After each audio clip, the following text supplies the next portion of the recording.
You know, I used to think peace was something you could just find, like stumbling across a quiet spot in the woods or cracking open a cold beer on a porch at dusk. That's why I left my law firm in Seattle, traded my suits for work boots, and bought a 10-acre orchard in Yakima Valley, Washington apple trees as far as the eye could see, a little farmhouse, and a gravel drive I poured with my own hands. My name's Tom Harper, and this is the story of how a power-hungry HOA turned my slice of heaven into a battlefield and how I fought back. It all started on a crisp October morning, the kind where the air smells like frost and cider. I was sipping coffee, watching the fog curl off the orchard, when I spotted it, a neon yellow sticker plastered on the windshield of my F-150, parked right at the top of my drive. Tow notice, remove vehicle immediately.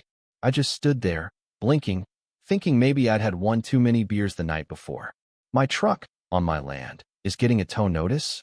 Below the sticker was a letter, typed in some god-awful font, stamped with the seal of the Sunnyvale Grove Homeowners Association.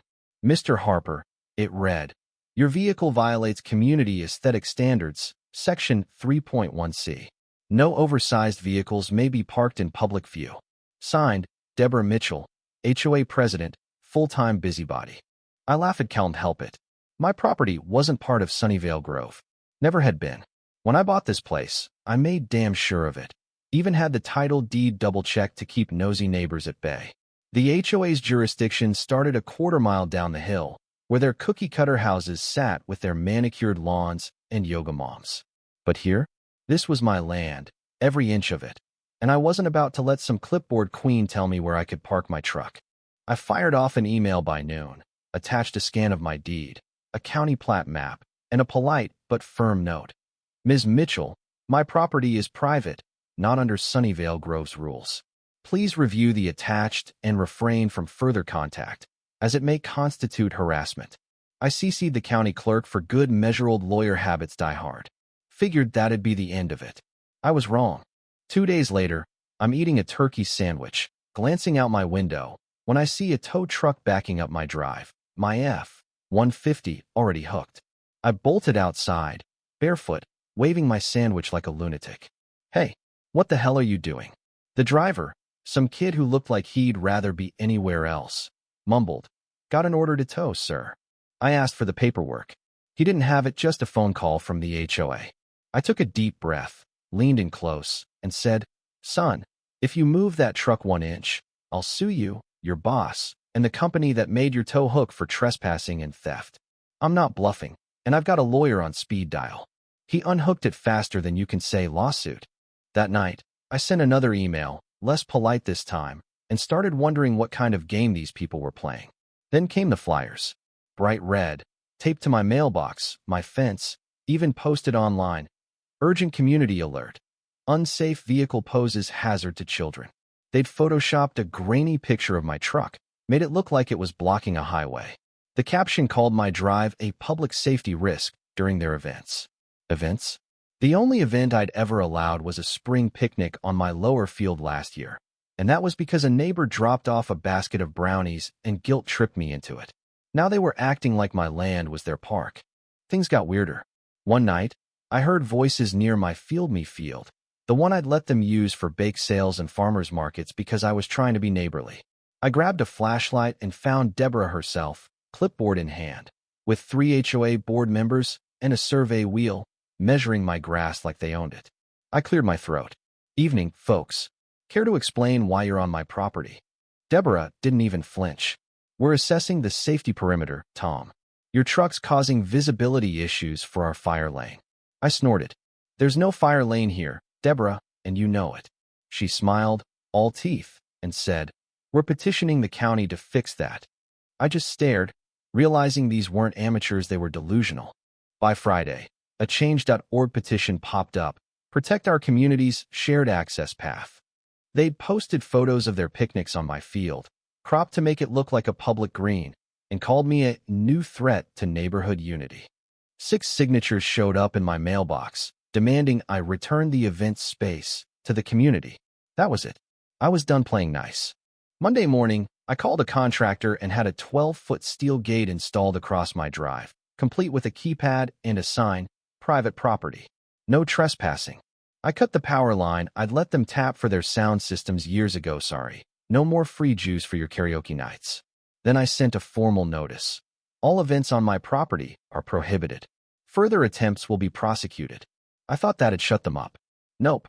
2 days later, Deborah was outside my gate with a megaphone, yelling, "This land belongs to the community, Tom.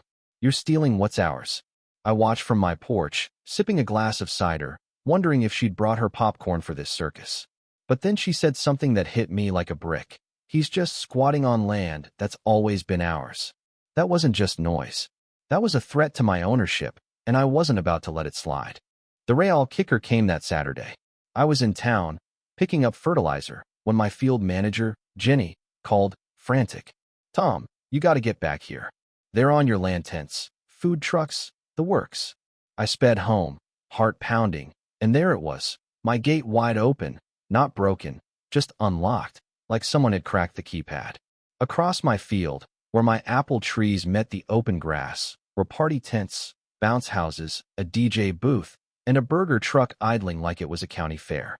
Kids ran through my irrigation lines. Extension cords snaked from an old HOA power box I'd forgotten to disconnect. And in the middle, Deborah, in a lime green sun hat, directing traffic like she owned the place. I saw red when I noticed the damage. A food truck had rolled over my main irrigation pipe, cracking it, and water was pooling into the dirt. I called the cops. The dispatcher asked, "Are you sure this isn't a permitted event?" I bit back a curse. It's my land, and they broke in. An officer showed up, Mike Larson, whose kid I'd seen at last year's HOA talent show on my field. He scratched his neck, said, "Looks like a misunderstanding, Tom. Can't you let it wrap up?" I stared him down. "Mike, if I set up a barbecue in your backyard, would you call that a misunderstanding?" He didn't answer, just wrote a half-assed report and left. That night, I got out my county plats, called an old lawyer buddy, Sam Carter, and started planning. This wasn't about a party, Anna Marie, it was war. By Monday, I had the county confirm my property lines. 10 acres, no easements, no shared paths. I sent the proof to Deborah, CC'd their legal inbox, and hired Sam to draft a cease and desist. We filed an insurance claim for the irrigation damage $42,000. No exaggeration, just cold math. Then I dug into county records and found gold. An HOA application for a community access corridor with a doctored map shrinking my property line. I sent it to the planning commissioner with a letter screaming fraud. Deborah didn't back down. She filed a restraining order claiming my recent event plans endangered kids. It was laughable stock photos of traffic jams, fake petitions, but it meant a court date. Sam and I prepped like it was the Super Bowl. Drone footage, noise reports, neighbor statements. Then a reporter, Lisa Grant, called. "Tom, I got a tip about the HOA's books. They've got a secret account for unpermitted events, and Deborah's name is all over it." I nearly dropped my phone. Sam grinned. "This is our nuke." Court day was quiet. Too quiet, like the calm before a storm. Deborah sat across the aisle, pale, her lawyer sweating through his suit. The judge, a no-nonsense woman named Clara Evans, tore into their motion. "Is this property under HOA jurisdiction?" she asked. Their lawyer stammered. "Not technically." She cut him off. "Then why are we here?" Sam laid out our case. Surveys, videos, the fake map, and the bombshell, those shady checks. The courtroom went dead silent. Deborah's lawyer tried to cry hearsay, but Clara wasn't having it. "I'm referring this to the DA," she said. Restraining order denied. HOA, stay off Mr. Harper's land, or it's criminal trespass. The fallout was swift. The DA launched a fraud probe. Deborah was suspended, one board member quit, and the HOA got slapped with $165,000 in damages to me, plus $50,000 in fines. Deborah pleaded guilty to falsifying documents, 3 years probation, 250 hours picking up trash. I tore down the old field fence, built a cider tasting barn, and hung a sign. Harper Orchard. Private. No HOA allowed. Opening weekend, we sold out of every bottle before the stars came out. Looking back, this wasn't just about land, it was about trust. About how fast a bully with a clipboard can twist a community against you. Deborah thought she could steamroll me because I was quiet, but she forgot one thing. Quiet doesn't mean weak. Now my orchard's thriving, my gates are locked, and the HOA's a cautionary tale. But here's the thing, part of me wonders if I could have stopped this sooner, maybe talked to the neighbors before it got ugly. What do you think? Could I have played it differently? Or was this fight inevitable? Drop a comment, share your HOA horror stories, and let's talk about what justice looks like when the lines get blurry. Hit that subscribe button if you're with me, and I'll see you in the next one.